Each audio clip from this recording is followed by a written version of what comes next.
Example 1, quadrilateral ABCD is a parallelogram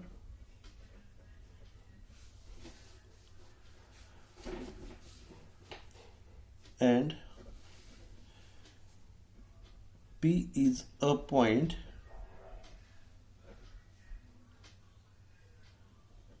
midpoint of side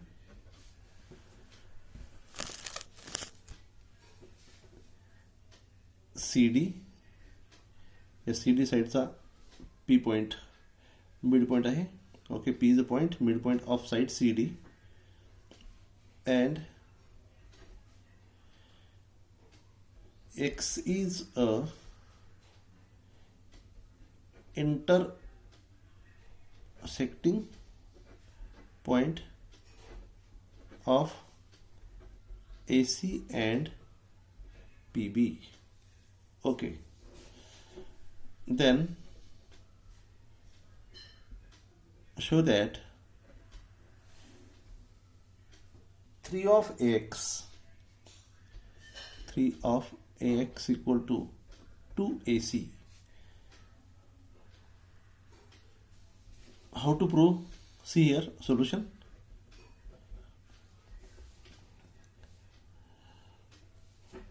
Quadrilateral ABCD is a parallelogram. Okay. At first, draw a parallelogram ABCD.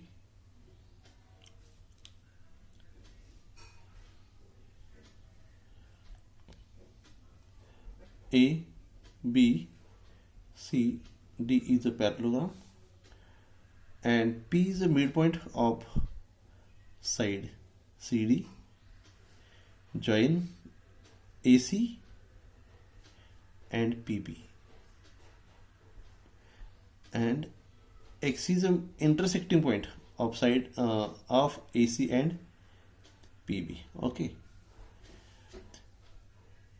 we have to prove 3 of X equal to 2 of AC.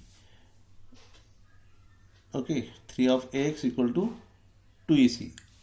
आपल्याला हे prove करायचे, दाखवायचं आपल्याला ते. See here, these are two triangles,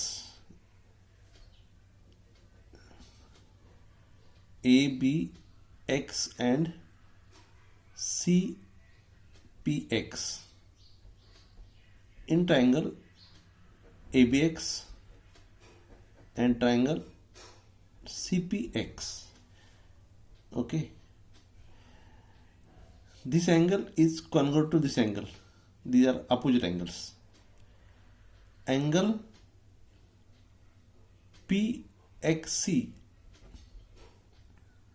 sorry, AXB.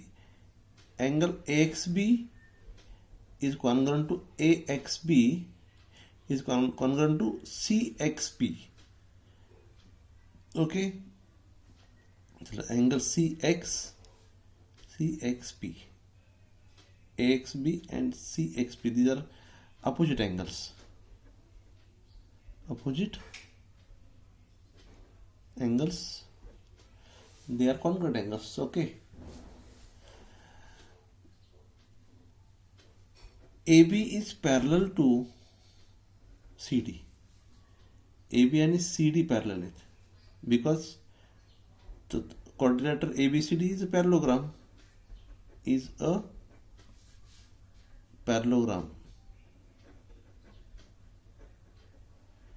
And therefore these two sides are opposite sides. Opposite sides of the parallelogram are parallel to each other. Okay, therefore that is okay, sorry, AB CD ला पॅरल आहे म्हणजेच AB पॅरल to CP या CP ला पॅरल. Okay, पॅरल to CP, CD ला पॅरल म्हणजे CP ला पण पॅरल. Okay, and suppose PB there and suppose PB, this side, PB there transversal.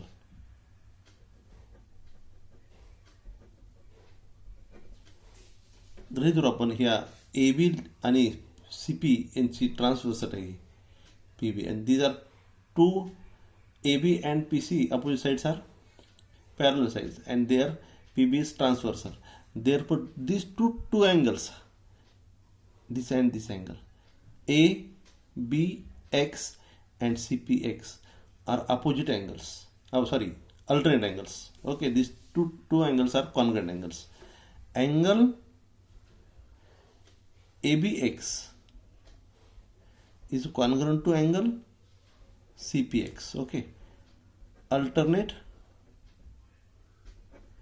angles. These alternate angles, and they are congruent angles. In these two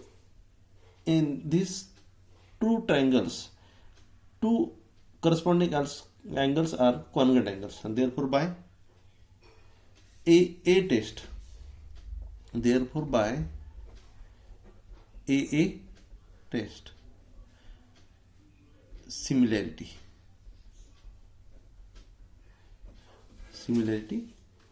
triangle ABX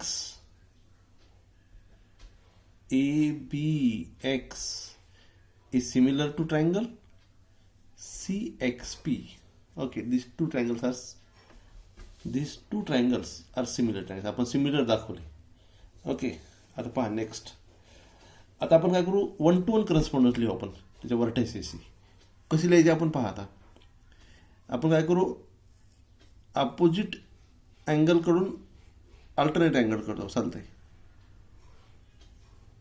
XPC 1-to-1 correspondence लिहायला आपण. XPC, these are the vertices. 1-to-1 correspondence of the vertices. XPC XBA पहा, तिथे आपण काय चालतंय कसं म्हण.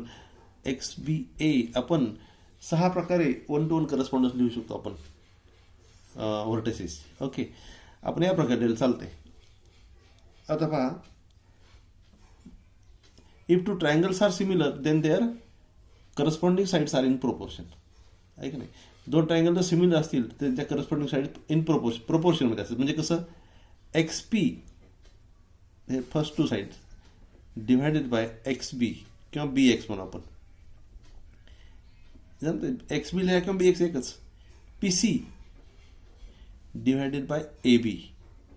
Okay, and XC किंवा CX डिवायडेड बाय AX आपण असं लिहू शकतो.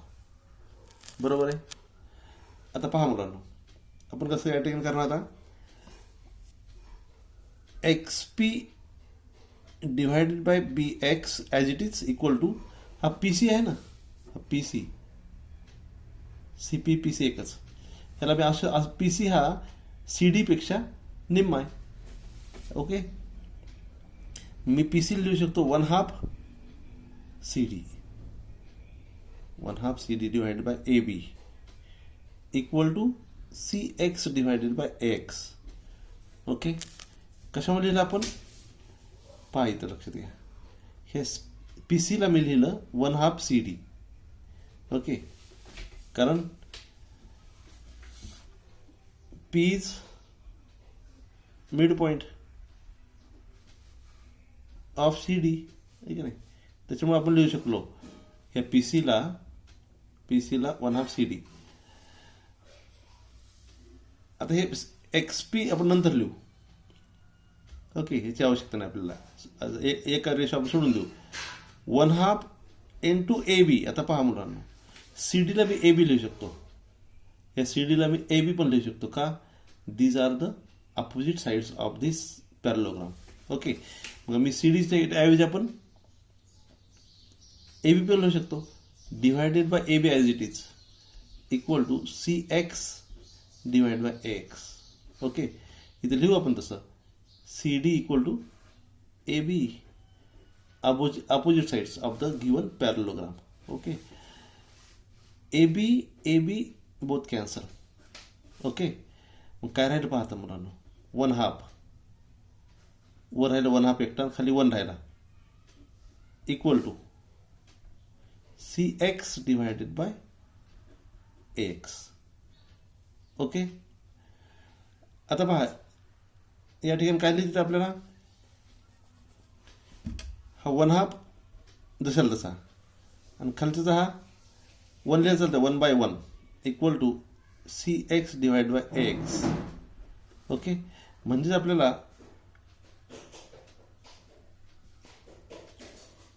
हा 1/2 राहील, 1/2 1 into 1 1, 2 into 1 2 equal to CX divided by AX. आता पहा मुलांना, AX equal to 2 of 2 into CX, sorry CX, AX equal to 2 into AX equal to 2 into CX. कसं आले पाहायचं, AX equal to 2 into CX. This is equation number 1 म्हणून आपण, this is equation number 1. AX equal to 2 into CX. Okay, पहा पुढे,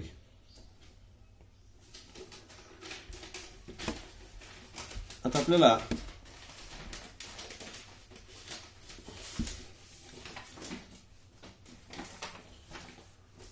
काय आलं या ठिकाणी, AX equal to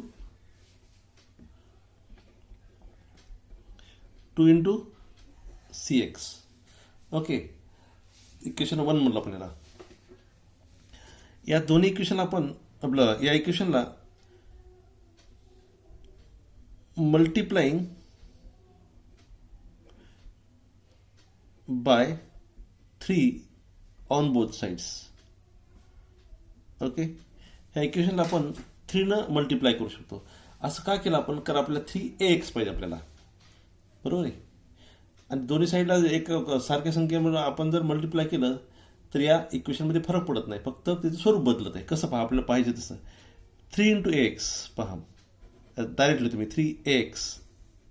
okay, 3AX आपण 3 मल्टिप्लाय केलं, तसं इकडे सुद्धा एक मल्टिप्लाय करा, 3 into 2CX. हा इंटू या लक्षात ठेवा, 3 into 2CX. 3AX equal to 3 into 2CX. Okay, and 3AX equal to, हा 2 इकडे लिहून घ्या तुमचं, आपल्याला 3 इथं ठेवू आपण, इथं 2 ठेवू, इकडं 3 ठेवू, चालतंय. आपण 3 2 6 नको करायचं. 2 into 3 of CX असं लिहिलं मी इकडं. असं का लिहिलं पहा मुलांना, 3 of AX equal to 2 into, हा इंटू मोठा लिहिला मी मुद्दाम. CX आपण असं लिहू शकतो, 3CX means CX plus CX plus CX. 3दा लिहू शकतो आपण याला. 3CX म्हणजे CX plus CX plus CX, म्हणजेच 2 into, हा into CX plus CX 2CX. Okay, plus CX एकटा हा 3X AX as it is. 3AX equal to 2 into, मोठा इंटू काढलो म्हणता मी. बघा 2 of CX, इक्वेशन नंबर 1 जर पाहिला आपण तर आपल्याला लिहिता येते AX. बघा इक्वेशन नंबर 1 तुम्हाला दाखवतो मी काय लिहिलं आपण. AX equal to 2 into CX. पहा, AX equal to 2 into CX, म्हणजे ह्याला इक्वेशन 1 म्हणलं. फ्रॉम इक्वेशन 1 आपल्याला असं लिहिता येते 2 into CX ला आपल्याला AX लिहिता येते. ओके, AX ह्या 2CX ला मला लिहिता येते AX प्लस CX. का लिहिलं आपण इथे लिहायचंय, फ्रॉम इक्वेशन 1. इक्वेशन 1 वरून आपल्याला लिहिता येते या 2CX ला AX लिहिता येते, इक्वल टू 2 into, आता AX प्लस CX पहा मुलांना, हे फिगरकडे चला आता. हा AX प्लस CX, हे दोघांची बेरीज किती काय होईल, AX प्लस CX ची बेरीज किती, AC होती. ओके, मग AC. Okay, 3 of AX equal to 2AC, and therefore 3 of AX equal to AC. Hence prove, आपण प्रूव्ह करू शकलो. काय प्रूव्ह करायचं बघा, आपल्याला 3 of AX equal to 2 of AC अलग नाही पाहायचं. 3 of AX equal to 2 of AC. Okay, do you understand?